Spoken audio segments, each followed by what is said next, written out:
खुशामदीद, खैर-ए-मक़दम और वेलकम है आप सामिईन व नाज़रीन का आपके अपने ही पसंदीदा यूट्यूब चैनल रिज़वान ज़हीर पर। आज की इस वीडियो में आप सबों को मैं मानू यानी मौलाना आज़ाद नेशनल यूनिवर्सिटी के 2026-27 यानी साल 2026 में जो रेगुलर मोड कोर्सेज़ में एडमिशन होने वाला है, उसका यूनिवर्सिटी ने प्रोस्पेक्टस रिलीज कर दिया है और उस प्रोस्पेक्टस के बारे में डिटेल से बताऊंगा। यानी मानो में रेगुलर मोड से जो भी कोर्सेज होते हैं वो तमाम कोर्सेज की फेहरिस्त, तमाम कोर्सेज के लिए एलिजिबिलिटी क्या क्या चीजें हैं, यानी 2026 में एडमिशन से मुतालिक आपको तमाम तरह की इंफॉर्मेशन इस एक ही वीडियो में मिल जाएगी। तो पूरी वीडियो देखिएगा, कहीं पर कोई डाउट या कंफ्यूजन हो तो आप हमें कमेंट बॉक्स में जरूर बता दीजिएगा। चलिए वीडियो शुरू करते हैं, लेकिन उससे पहले एक रिक्वेस्ट है कि अगर अभी तक आपने रिजवान ज़हीर यूट्यूब चैनल को सब्सक्राइब नहीं किया है तो जरूर सब्सक्राइब कीजिए और बेल आइकन को भी प्रेस कर दीजिए ताकि हमारी सभी वीडियो की नोटिफिकेशन आपको इजीली मिलती रहे। चलिए तो सबसे पहले हम आज की इस वीडियो में ये बात करते हैं कि यूनिवर्सिटी ने जो प्रोस्पेक्टस जारी किया है या फिर मानो में दाखिला से मुतालिक आपको क्या क्या चीजें जारी करनी है। तो लेकिन उससे भी पहले अगर आप मानो में 2026 एंट्रेंस एग्जाम की तैयारी कर रहे हैं तो मेरा अपना एप्लीकेशन आ गया है उर्दू तदरीस नाम से। आप प्ले स्टोर से मानो बीएड या डीएलएड की क्लास ज्वाइन कर सकते हैं या किसी भी मानो का कोर्स जो मानो खुद जिसका एंट्रेंस लिखती है उसका PYQs आप हमसे हासिल कर सकते हैं। मेरा व्हाट्सएप नंबर 8803447155 है। आप एप्लीकेशन डाउनलोड करने के लिए इस स्कैनर को स्कैन करके भी एप्लीकेशन डाउनलोड कर सकते हैं। तो चलिए असल हम आपको आज की इस वीडियो में बताएंगे कि क्या क्या चीजें आपके लिए इंफॉर्मेशन है, अहम है। सबसे पहली चीज यूनिवर्सिटी क्या है, थोड़ा बहुत हम शॉर्ट उसके बाद आज की इस वीडियो में डिस्कस करेंगे।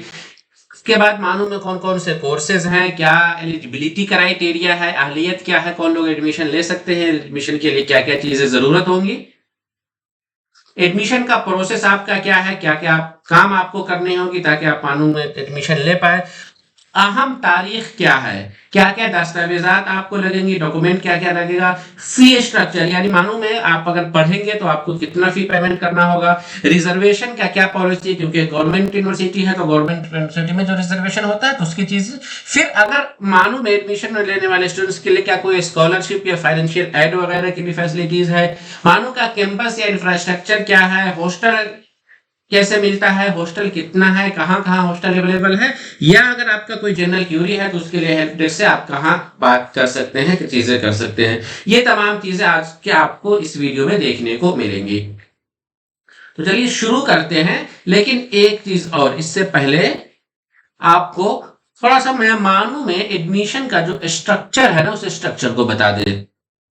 मानो में कितने तरह के कोर्सेज अवेलेबल है, मानो में लगभग 120 से ज्यादा कोर्सेज अवेलेबल है जिसमें अलग अलग प्रोसेस के थ्रू एडमिशन होता है। सबसे पहली चीज कि एडमिशन के लिए मानो में कुछ कोर्स है जिसमें एंट्रेंस बेस्ड यानी दाखिला इम्तिहान के थ्रू होता है, कुछ में है जिसमें मेरिट बेस्ड यानी डायरेक्ट एडमिशन होता है, एंट्रेंस नहीं देना पड़ता। जिसमें डायरेक्ट एडमिशन होता है उसमें कोई ज्यादा आपको इधर उधर चूचेरा नहीं है, इफ बट कुछ नहीं है, वो सिंपल है, सीधे हो जाता है। लेकिन एंट्रेंस बेस्ड वाले में कुछ चीजें बारीकी जो आपको समझनी होगी।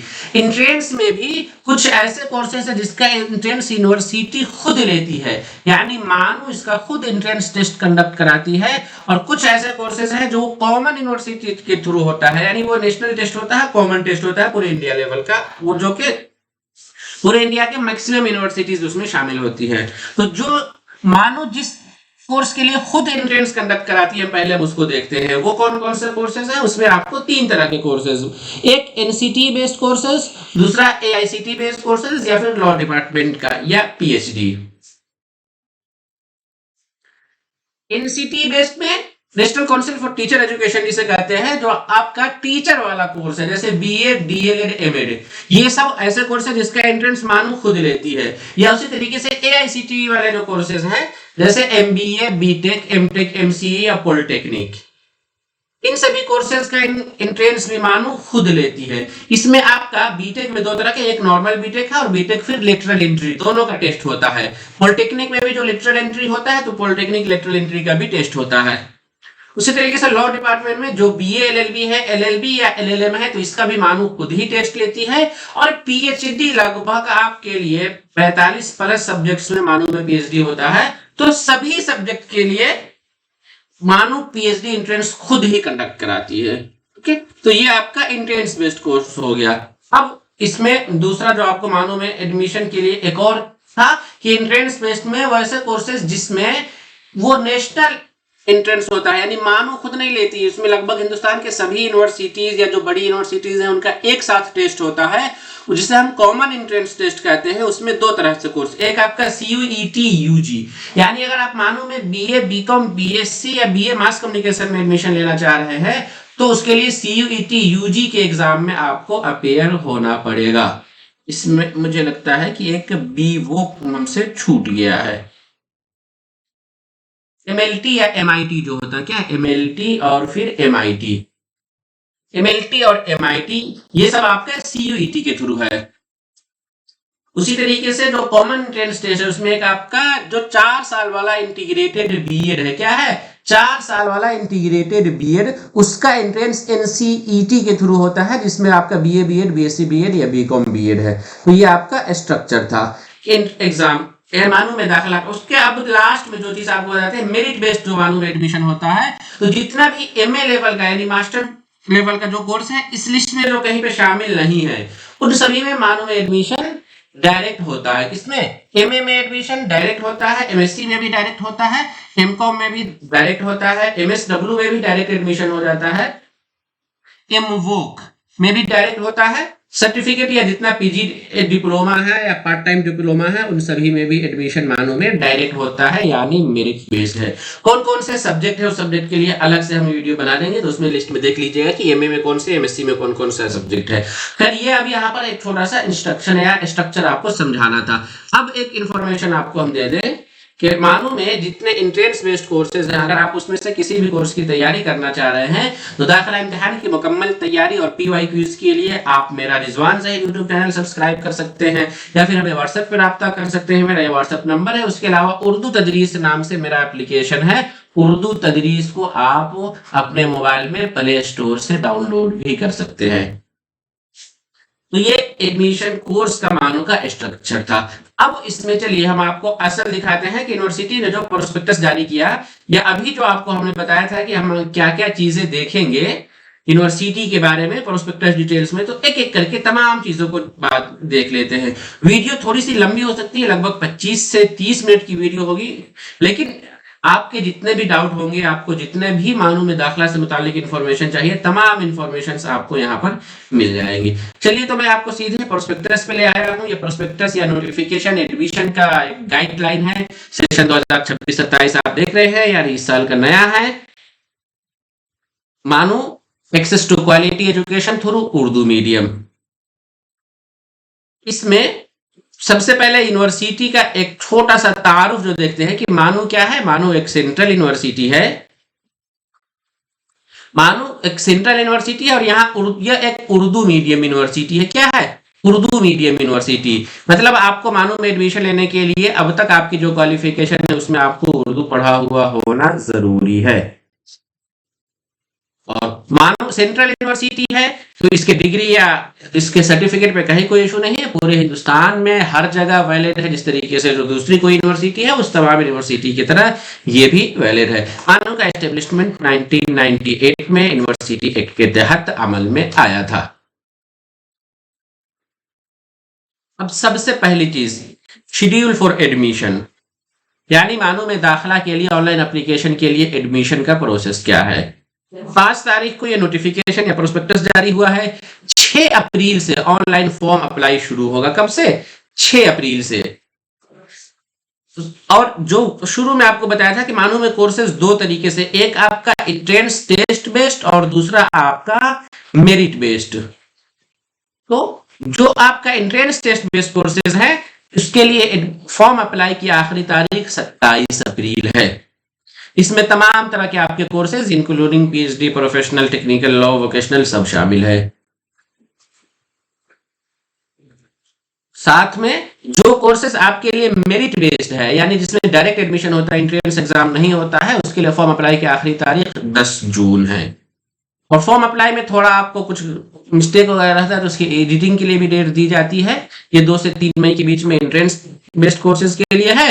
और जो आपका एंट्रेंस टेस्ट में कोर्सेज हैं उनके लिए एडमिट कार्ड कब आएगा? तो 15 मई को एडमिट कार्ड आएगा। कब आएगा? 15 मई को एडमिट कार्ड आएगा और 19 से 21 मई के बीच आपका एंट्रेंस एग्जाम होगा। जो मेरिट बेस्ड कोर्सेज हैं जिसमें डायरेक्ट एडमिशन होता है, उसमें एडिटिंग के लिए फॉर्म अप्लाई की आखिरी तारीख 10 जून, एडिटिंग के लिए 11 जून यानी करेक्शन के लिए, और 15 जुलाई को इसका मेरिट आपका ये हो जाएगा लास्ट डेट ऑफ एडमिशन। अच्छा, 15 जुलाई लास्ट तक एडमिशन का पूरा प्रोसेस यहाँ पे आपका कंप्लीट हो जाएगा 15 जुलाई तक, क्योंकि 16 जुलाई से आपके लिए क्लासेस शुरू है मानू के तमाम कोर्सेज के लिए। यानी इस साल जितने कैंडिडेट एडमिशन लेंगे 16 जुलाई से सभी की क्लासेस शुरू हो जाएंगी। मानो में आप एडमिशन लेंगे तो आपको कितने फी लगेंगे फॉर्म अप्लाई के लिए? ऑनलाइन फी या फिर जिसे हम रजिस्ट्रेशन फी कहते हैं। क्या कहते हैं? Registration fee. Registration fee entrance based courses के लिए 550 रुपए है। वैसे कैंडिडेट जो जनरल कैटेगरी या ईडब्ल्यूएस से आते हैं, और अगर एंट्रेंस बेस्ड कोर्सेज है डायरेक्ट एडमिशन वाला जो कोर्स है उसके लिए 350 रुपए है। अगर candidate SC, ST, PWD, OBC है या वुमेन है, वुमेन कोई भी कैटेगरी से हो, तो एंट्रेंस बेस्ड कोर्सेज के लिए 350 रुपए और नॉर्मल कोर्सेज के लिए 250 रुपए। कोई फॉरेन स्टूडेंट है उसके लिए तो 2500 रुपए फॉर्म लगेगा। अब रही बात फॉर्म कैसे अप्लाई होगा। फॉर्म अप्लाई करने के लिए यहाँ आपको ये लिंक दिया हुआ है, इस लिंक से आप डायरेक्ट जाके फॉर्म अप्लाई कर सकते हैं, या मानो या गूगल सर्च से भी जा सकते हैं। हम उसके लिए एक अलग से वीडियो बनाए हुए हैं कि मानो एडमिशन के लिए कैसे फॉर्म अप्लाई करें, स्टेप बाय स्टेप उस वीडियो में चीजें मेंशन है, आप उस वीडियो को देख लीजिए। नेक्स्ट अब हम आ जाते हैं मानो के entrance test schedule. Entrance exam यानी दाखिला इम्तिहान किस तारीख को होगा और कहाँ कहाँ होगा। सबसे पहले कहाँ कहाँ होगा, तो हिंदुस्तान के लगभग 25 से 26 शहरों में होगा। आसनसोल बंगाल, बेंगलुरु कर्नाटक, भोपाल मध्य प्रदेश, बीदर कर्नाटक, कटक उड़ीसा, दरभंगा बिहार, दिल्ली, फलकनुमा हैदराबाद, गया बिहार, हैदराबाद बिहार, जम्मू कश्मीर, कडप्पा आंध्र प्रदेश, कारगिल लद्दाख, कोलकाता बंगाल, लखनऊ यूपी, मधुबनी बिहार, मधेपुरा केरल, मुरादाबाद यूपी, मुजफ्फरपुर बिहार, नूह हरियाणा, पटना बिहार, पूर्णिया बिहार, रांची झारखंड, संभानगर जिसे औरंगाबाद कहते हैं ये महाराष्ट्र है, सीवान बिहार, श्रीनगर जम्मू कश्मीर, वाराणसी यूपी। चलिए, ये तमाम लिस्ट आपको यहाँ पर देखने को मिल गए। सीमांचल वाले जो स्टूडेंट्स है ध्यान रखेंगे, सीमांचल के लिए आपके पूर्णिया में ऑप्शन अवेलेबल है। इतने जगहों पे मानो का आप किसी भी कोर्स में एडमिशन लेना चाहते हैं तो उनमें से कहीं से भी कोई सा भी कोर्स में एडमिशन के लिए एंट्रेंस का कोई भी एग्जाम सेंटर चूज कर सकते हैं, उसमें कोई मसला नहीं है। आप कहीं भी दीजिए, जो एग्जाम में परफॉर्मेंस रहेगा उसी के बेस पर होगा। अब रही बात कि किस कोर्स का किस तारीख को, तो पीएचडी के लिए आपका 19 तारीख को है FN 4 9। इसमें टाइमिंग के लिए 2 टाइमिंग मेंशन, जहां पर आपका FN है वो सुबह के 10 से 12 बजे के बीच है, और जो आपका AN है ये आपका 2 से 4 बजे के बीच की टाइमिंग है। 2 घंटे का आपका एग्जाम होगा। MBA बीटेक में आपका ये CSE, ECE, IT और सिविल, इन तमाम सब ये में स्ट्रीम में बीटेक है। पहले मानो में सिर्फ कंप्यूटर साइंस से था, लेकिन अब ये सारे ब्रांचेस में बढ़ा दिए गए हैं। इन सब का एग्जाम आपका 19 मई को है। पीएचडी फिर ये सारे सब्जेक्ट हैं, इसका भी आपका 19 मई को ही है। उसके अलावा एमएड, एमसीए, एलएलएम, पॉलिटेक्निक, इन सभी कोर्सेज के लिए आपका 19 मई को ही एग्जाम है। इस वीडियो को आप पॉज करके रोक करके भी देख सकते हैं कि जिस कोर्स के लिए, जैसे बीएड में उर्दू, इंग्लिश, हिंदी, इन सभी कोर्सेज के एंट्रेंस एग्जाम आपका 20 मई को है। पीएचडी के सब्जेक्ट मेंशन है, डिप्लोमा इन इंजीनियरिंग जिसे हम पॉलिटेक्निक कहते हैं, या फिर एलएलबी, एमए एजुकेशन। ये एमए एजुकेशन इस बार फर्स्ट टाइम से मानो में शुरू हुआ, पहले एमएड था, तो अभी एमएड के साथ साथ अब एमए एजुकेशन भी मानो में आ गया है। इसमें भी एंट्रेंस एग्जाम के थ्रू ही एडमिशन होगा। बीएड सोशल स्टडीज या बीए एलएलबी जो है, इसमें आपकी तारीख दी गई हुई है। पीएचडी के लिए सब्जेक्ट मेंशन है। उसी तरीके से एमटेक, बीएड में biological science, physical science, mathematics या डीएलएड, इन तमाम कोर्सेज के लिए भी 21 मई को आपके लिए एंट्रेंस एग्जाम होगा। आप जिस कोर्स में भी एडमिशन लेना चाहते हैं, वीडियो को पॉज करके उसको नोट कर लीजिए कि आपके लिए कौन सा कोर्स है, उसके लिए क्या एग्जाम की तारीख है। अब नेक्स्ट, अब आपको हम ये बताते हैं कि जब मानो में आप किसी भी कोर्स में एडमिशन लेंगे तो आपको कैसे अप्लाई करना है, क्या क्या चीजें इंपॉर्टेंट है। अब सबसे पहली चीज इसमें अब हम आते हैं एलिजिबिलिटी क्राइटेरिया के तरफ। ये तो कुछ अलग अलग डेट यानी रिजल्ट डिक्लेरेशन वगैरह का डेट है, तो उसको हम अलग से एक दूसरी वीडियो में डिस्कस कर लेंगे कि जब हम एंट्रेंस एग्जाम देंगे तो किस एग्जाम के लिए किस डेट पे आपका आंसर की जारी होगा, रिजल्ट आएगा, काउंसलिंग होगा, डॉक्यूमेंट वेरिफिकेशन, तमाम चीजें। यहाँ अब आपको procedure for conduct of online admission, admission के लिए आपका प्रोसीजर क्या है। सबसे पहली चीज, आपका फॉर्म सिर्फ और सिर्फ ऑनलाइन अप्लाई होगा। क्या होगा? सिर्फ ऑनलाइन अप्लाई होगा, ऑफलाइन का इसमें ऑप्शन आपके पास नहीं है। ऑनलाइन अप्लाई करने के लिए जो हमने आपको शुरू में वो जो लिंक बताया था, उसी लिंक से जाके करना है, वहां पर रजिस्ट्रेशन करना होगा। डॉक्यूमेंट क्या क्या लगेंगे? उर्दू प्रूफ, आपने 10th में 12th में या यूजी या पीजी किसी में भी आपने जो उर्दू पढ़ा हुआ है वो आपको उर्दू प्रूफ के तौर पे देना है। या अगर आप मानो कि किसी रिकॉग्नाइज मदरसा से आपने कोर्स किया हुआ है, आपने मदरसा से पढ़ा हुआ है, तो उसकी सर्टिफिकेट को भी उर्दू प्रूफ के तौर पे पेश कर सकते हैं। मार्कशीट ऑफ 10th यानी मैट्रिक या उसके बराबर का जो आपके पास सर्टिफिकेट है उसका आपको मार्कशीट चाहिए। मार्कशीट ऑफ क्वालिफाइंग एग्जामिनेशन, जिस कोर्स में आप एडमिशन लेना चाह रहे हैं उसके लिए जो एलिजिबिलिटी है, जैसे बीएड में आप एडमिशन लेना चाह रहे हैं तो उसके लिए बैचलर डिग्री जो आपके यूजी की डिग्री है उसका मार्कशीट आपको चाहिए। एमए में यानी मास्टर में एडमिशन लेना चाहते हैं तो भी यूजी की डिग्री, या पीएचडी में एडमिशन लेना चाहते हैं तो उसके लिए आपको मास्टर यानी पीजी की डिग्री आपके पास ये होनी चाहिए। वही क्वालिफाइंग एग्जामिनेशन का मतलब होता है। साथ में आपको मालूम है ट्रांसफर सर्टिफिकेट, माइग्रेशन सर्टिफिकेट, ये सब आपको ओरिजिनल लगेगा, ये दोनों ट्रांसफर और माइग्रेशन। और अगर किसी कैटेगरी से बिलोंग्स करते हैं तो आपको वो कैटेगरी सर्टिफिकेट भी मानू में शो करना होगा, जैसे एससी एसटी ओबीसी का।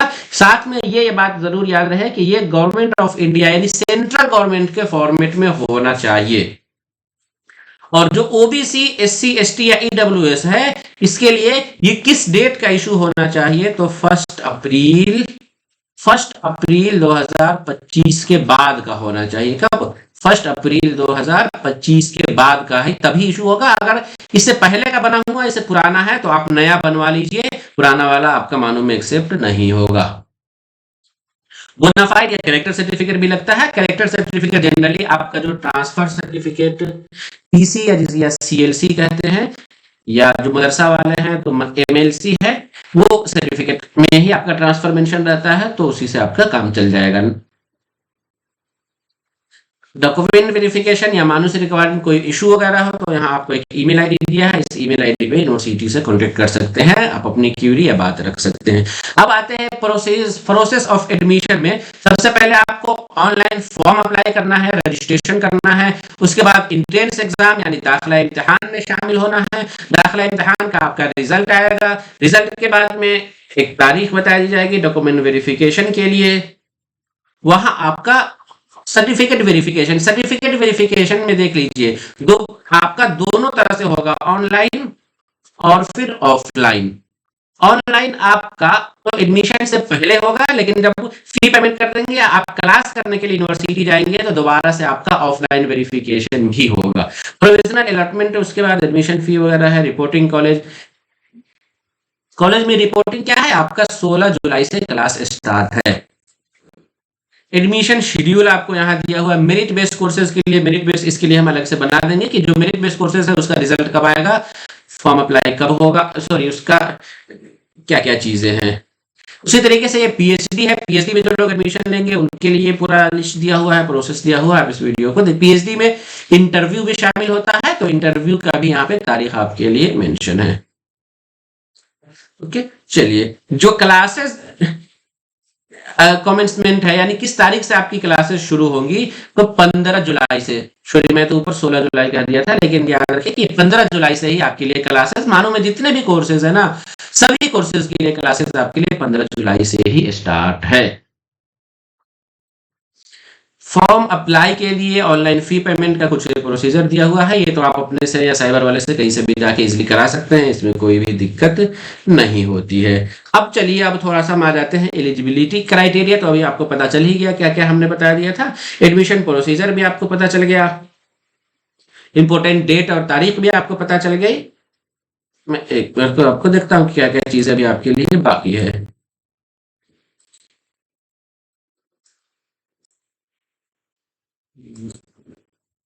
चलिए यहाँ से अभी हमने यूनिवर्सिटी के बारे में देख लिया, एकेडमिक प्रोग्राम। अच्छा, ये एक चीज अभी बाकी है। तो चलिए एकेडमिक प्रोग्राम पर अब हम बात करते हैं कि मानो में कौन कौन से कोर्सेज हैं। उसके लिए भी प्रोस्पेक्टस में ही सारी चीजें आपको देखने को मिल जाएगी। अलग अलग आपको डिपार्टमेंट और तब फिर उसके बाद कोर्स दिखेगा। ये देखिए मानो में कितने एकेडमिक प्रोग्राम में। School of language linguistics and Indology में डिपार्टमेंट कौन कौन से? अरबिक, इंग्लिश, हिंदी, पर्शियन या सेंट्रल एशियन स्टडीज है, उर्दू है, और फिर ट्रांसलेशन स्टडीज। उसी तरीके से school of education and training में department of education and training है, या उसके अलावा सिटीज है, कॉलेज ऑफ टीचर एजुकेशन। एक तो आपका हैदराबाद में जो मेन कैंपस में, उसके अलावा 8 अलग अलग शहरों में है। फिर वाराणसी कैंपस में भी एमए एजुकेशन आ गया है, या फिर centre for professional development of Urdu medium, ये ट्रेनिंग के लिए है और सिर्फ हैदराबाद में ही है। उसके अलावा school of arts and social science जो है, आर्ट्स एंड सोशल साइंस में कौन कौन सा डिपार्टमेंट है? Islamic studies, economics, history, political science, public administration, sociology, social work, women studies वगैरह, ये सारे कोर्सेज है। यानी सारे डिपार्टमेंट है। इस डिपार्टमेंट में आपका अलग अलग कोर्सेज है, यानी बीए लेवल पर, एमए लेवल पर, पीएचडी लेवल पर, बैचलर, मास्टर और पीएचडी लेवल पर सारे कोर्सेज है। उसके अलावा स्कूल ऑफ साइंस से बात करते हैं तो कौन कौन से डिपार्टमेंट मानो में है? मैथमेटिक्स है, बॉटनी है, केमिस्ट्री है, फिजिक्स है, जूलॉजी है, या vocational studies and skill development का भी कोर्सेज डिपार्टमेंट ऑफ साइंस में है। उसी तरीके से डिपार्टमेंट जो आपका जर्नलिज्म एंड मास कम्युनिकेशन है, उसमें आपका मास कम्युनिकेशन का कोर्स है, ये भी आपका बैचलर लेवल का, मास्टर लेवल और पीएचडी का है।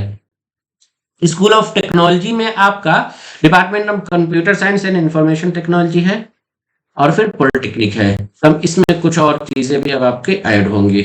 School of commerce and business भी मानो के पास अवेलेबल है, मानो का लॉ डिपार्टमेंट आ गया है।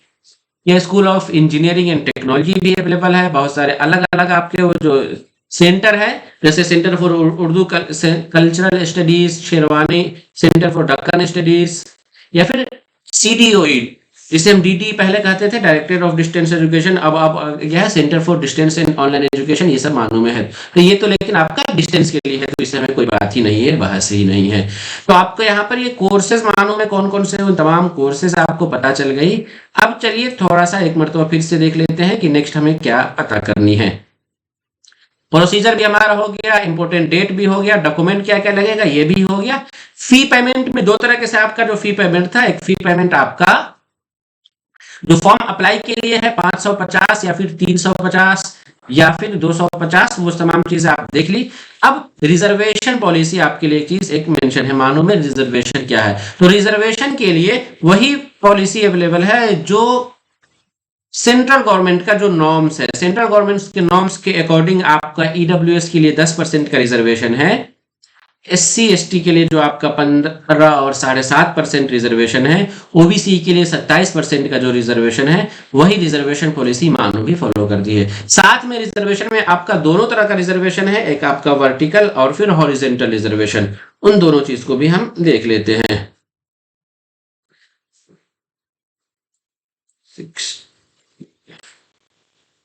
चलिए ये देखिए, अब आपके लिए रिजर्वेशन का स्ट्रक्चर आपको आ गया है। इसमें शेड्यूल का है, एससी के लिए जो रिजर्वेशन है 15% है, यानी जितने भी मानो में कोर्सेज हैं उस कोर्स में एससी की सीट उतना किसी भी हाल में फुलफिल होना जरूरी है। एसटी के लिए 7.5% है, ओबीसी के लिए 27%, ईडब्ल्यूएस के लिए 10%। अब इसमें आपका हॉरिजेंटल रिजर्वेशन, हॉरिजेंटल में यह होता है कि ये जितना भी रिजर्वेशन का आपको जो दिया गया हो ना, इसमें 33% कम से कम फीमेल का होना और 0.5% जो है आपका पीडब्ल्यूडी का होना जरूरी है। तो इन सब कैटेगरी में भी इतना फीमेल का रिजर्वेशन रहेगा। उसके अलावा अब एज क्राइटेरिया में कुछ छूट दी जाती है रिजर्वेशन, मतलब कि अलग अलग बेस पर, जैसे एज या फिर क्वालिफिकेशन जो है कि जिस कोर्स में आप एडमिशन है उसके लिए जो एलिजिबिलिटी है उसमें से इतना % मार्क्स होना चाहिए, तो उस मार्क्स में क्या छूट है। तो वुमेन है या पीडब्ल्यूडी है, एससी एसटी है, इन सभी कैटेगरी के लिए आप बस ये कर लीजिए कि यू आर अनरिजर्व, या फिर हम या जिसे ईडब्ल्यूएस कहें, ईडब्ल्यूएस को छोड़कर बाकी तमाम कैंडिडेट या फिर यूआर या ईडब्ल्यूएस में से वुमेन, पीडब्ल्यूडी, एससी, एसटी इन सब के लिए 5% का क्वालिफिकेशन एग्जामिनेशन में छूट है। मान लीजिए बीएड में अगर आपका 50% चाहिए एडमिशन के लिए, लेकिन अगर आप इस किसी कैटेगरी से बिलोंग्स करते हैं और आपका 45% ही मार्क्स है, तो भी आप एडमिशन के लिए एलिजिबल हैं।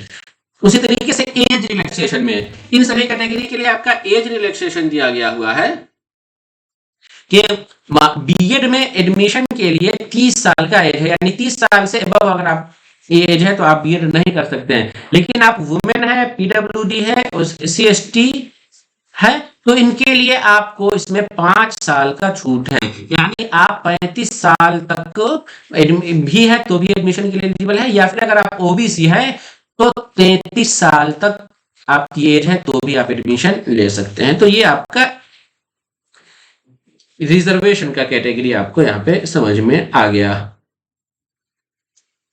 अब उसके बाद एक चीज और, जब हम आगे आते हैं कि मानो में स्ट्रक्चर क्या है, यानी कि एक सेंट्रल यूनिवर्सिटी है तो इस यूनिवर्सिटी में क्या क्या चीजें आपको मिलती है। एक चीज तो शुरू में मैं आपको बताया था कि जो आपका रिजर्वेशन सर्टिफिकेट है, जैसे ओबीसी, एससी, एसटी, पीडब्ल्यूडी, वो सभी आपका 1 अप्रैल 2025 या उसके बाद का बना होना चाहिए। पहले का है तो आपका वैलिड नहीं होगा। ओबीसी के लिए फॉर्मेट दिया हुआ है, आपका ओबीसी इस फॉर्मेट में होना चाहिए, चाहे हिंदी में हो या इंग्लिश में। ओबीसी के लिए 2 तरीके का फॉर्मेट चलता है, दोनों आपका एक्सेप्टेबल है, हिंदी में हो या इंग्लिश में, उससे कोई मतलब नहीं है। ये आपका ईडब्ल्यूएस के लिए फॉर्मेट है, आपका ईडब्ल्यूएस इसी फॉर्मेट में होना चाहिए, और ये आपका रिजर्वेशन वगैरह। नेक्स्ट आप देखते हैं फी स्ट्रक्चर। मानो से अगर आप कोई कोर्स करते हैं तो आपको कितना फी लगेगा, ये पूरे फी आपको दिया गया हुआ है। फर्स्ट सेमेस्टर यानी जितने भी स्टूडेंट्स होंगे हैदराबाद में अगर उनका एडमिशन होता है तो फर्स्ट सेमेस्टर में इन सभी कोर्सेज के लिए इतना इतना फी है।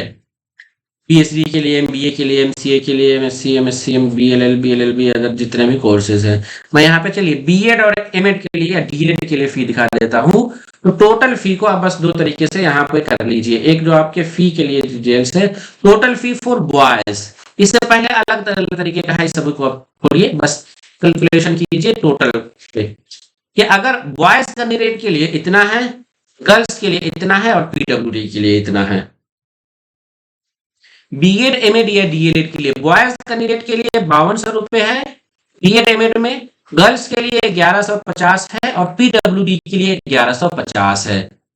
हम यहाँ पे लिख देते हैं बॉयज, गर्ल्स, पीडब्ल्यूडी, और ये आपका फर्स्ट सेमेस्टर का है। नेक्स्ट सेमेस्टर से जब आएंगे तो 5200 रुपए आपके चाहे मेल हो या फीमेल हो दोनों का बराबर हो जाएगा। बीएड में क्या होगा, बीएड में दोनों का 5200 रुपए ही हो जाएगा। ये गर्ल्स के लिए सिर्फ फर्स्ट सेमेस्टर में फी में छूट है, अगले सेमेस्टर से बराबर ही हो जाएगा। तो आप बस इसको 4 से मल्टीप्लाई कर लीजिए तो पूरे बीएड के लिए आपका ये कोर्स फी है। उसी तरीके से अगर कोर्स आपका डीएलएड है तो डीएलएड में फर्स्ट सेमेस्टर में बॉयज को 2550 रुपए, सेकेंड सेमेस्टर और गर्ल्स को 1050 और पीडब्ल्यूडी को, हाँ पीडब्ल्यूडी वाला जो है ना, इनका ये हर सेमेस्टर में यही लगेगा 1150 में ही आपका, मतलब कि 4 साल का कोर्स है तो बस आपका इतना ही लगेगा। 4000 से 5000 में आपका पूरा कोर्स हो जाएगा। तो ये आपका फी स्ट्रक्चर है। बॉयज वाले हैं उनको ये मेंशन कर लीजिए, या फिर चलिए इसको मैं अदर सेमेस्टर का करके दिखा देता हूँ। इवन सेमेस्टर, जैसे हाँ इवन सेमेस्टर है ना, अगले सेमेस्टर से जब हम एडमिशन ले रहे हैं तो बीएड या एमएड में या डीएलएड में देखिए बॉयज हो या गर्ल्स हो दोनों के लिए 5000 रुपए ही लगेगा। और जो आपका पीडब्ल्यूडी है तो पीडब्ल्यूडी के लिए 950 रुपए। तो ये मतलब फर्स्ट सेमेस्टर के बाद वाला सेकेंड, थर्ड, फोर्थ सेमेस्टर में ये आपका फी स्ट्रक्चर है। इसी तरीके से तमाम कोर्सेज के लिए फी स्ट्रक्चर दिया हुआ है, आप इस स्ट्रक्चर को देख सकते हैं। तो ये आपका हैदराबाद के लिए था। अदर कैंपस जो मानो का चलता है हैदराबाद के अलावा, अदर देन फर्स्ट सेमेस्टर, ये सारे कोर्सेज आप देख सकते हैं। चलिए पूरी चीजें आपको यहाँ पर मेंशन है, एक एक करके आप वीडियो को पॉज करके रोक करके भी देख सकते हैं। ये फी स्ट्रक्चर अब आपका हो गया। फी स्ट्रक्चर के बाद थोड़ा सा आपको हम ये बताना चलते हैं कि मानो का इंफ्रास्ट्रक्चर कैसा है, मानो में क्या अगर एडमिशन लेंगे तो क्या क्या फैसिलिटीज आपको देखने को मिलेंगी।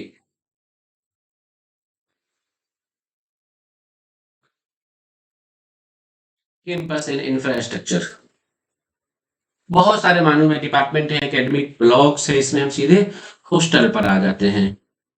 हॉस्टल में देखिए, बॉयज हॉस्टल के लिए 4 है, गर्ल्स हॉस्टल के लिए तो नहीं। हॉस्टल का थोड़ा सा मैं आपको और बेहतर तरीके से दिखा देता हूँ।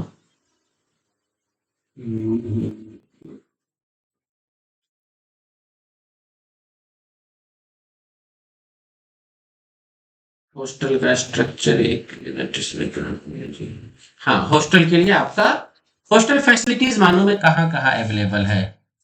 हॉस्टल के ऊपर आप देखिए बैंक, पोस्ट ऑफिस से मानो के हॉस्टल आपका हैदराबाद में है। कहाँ? हैदराबाद मेन कैंपस में। बॉयज के लिए 4 हॉस्टल है। अगर कोई कैंडिडेट बॉयज है तो उसके लिए 4 हॉस्टल है, गर्ल्स है तो उसके लिए 2 हॉस्टल है। क्या है? गर्ल्स के लिए 2 है और इन दोनों में अलग अलग एनेक्सी भी गर्ल्स के लिए शामिल है। अब हैदराबाद के अलावा मालूम है दूसरा जो हॉस्टल आपका दरभंगा में। क्या है? दरभंगा में बॉयज के लिए 1 है, गर्ल्स के लिए 1 है और दोनों जगह 100 सीट का कैपेसिटी है। कितना है? और उसके अलावा एक प्राइवेट हॉस्टल के तौर पे आप मान लीजिए कि वाराणसी है। क्या है? वाराणसी में भी मानो का हॉस्टल वो प्राइवेट मतलब अरेंज किया गया हुआ है, अरेंज हॉस्टल है। तो जो बच्चे वाराणसी में एडमिशन लेंगे उनको भी हॉस्टल मिलेगा। अब हॉस्टल में खर्च क्या लगेगा? खर्च वाराणसी का छोड़ के, क्योंकि वाराणसी का खर्च वो आपके हॉस्टल वाले मैनेज वो बताएंगे, वहां से क्या है वो फिक्स करेंगे। हैदराबाद या दरभंगा के लिए जो हॉस्टल के लिए आपके फैसिलिटी है उसमें देख लीजिए कि 1 साल का आपका 4500 रुपये आपका हॉस्टल फी है रहने का। यानी आप मान लीजिए कि खाने के अलावा जो जैसे हॉस्टल एकोमोडेशन, हॉस्टल मेंटेनेंस और गैस चार्ज वगैरह 4500 रुपये है। अब उसके अलावा कुछ और पैसे आपका वो एडवांस के तौर पे लिया जाता है, जैसे मेस एडवांस है, मेस कॉशन डिपॉजिट है और क्रॉकरी एंड यूटेंसिल फी है, न्यूज़पेपर मैगजीन वगैरह है। तो दोस्त ये दोस्त ऊपर का जो आपका 2000 और 1500 रुपए है ये आपके मेस में इंक्लूड हो जाएगा। बाकी जो है वो आपका 1 साल का फी है। ये तो आपका लगभग हॉस्टल का फी आप मान के चले कि आपका यहाँ से 4 और 2 600 यानी 5100, 4500 रुपए, 5100 आपको हॉस्टल में रहने का खर्च लगेगा 1 साल के लिए, सिर्फ रहने का। इसके अलावा खाने का खर्च यानी मेस बिल जो है, जो आप मेस यूज करेंगे वो लगभग आपको साल के 10 महीने का, क्योंकि 2 महीने आपका वो हॉलीडे रहता है, छुट्टी रहता है, वेकेशन रहता है, तो 10 महीने का आप में से लगभग गर्ल्स है तो गर्ल्स के लिए लगभग 2000 क्या है 2000 पर मंथ का बिल आता है और बॉयज के लिए 2500 से 3000 तक का आ सकता है, क्योंकि अब महंगाई थोड़ी सी बढ़ती जा रही है।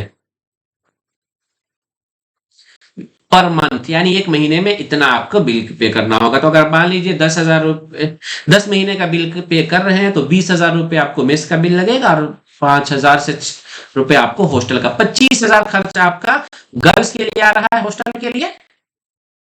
और अगर वही बॉयज है तो उसका थोड़ा सा ये आपका बढ़ जाएगा, लगभग आप इसे 35,000 के क्या कह सकते हैं 30,000। अगर बॉयज है तो बॉयज के लिए 30 से 32,000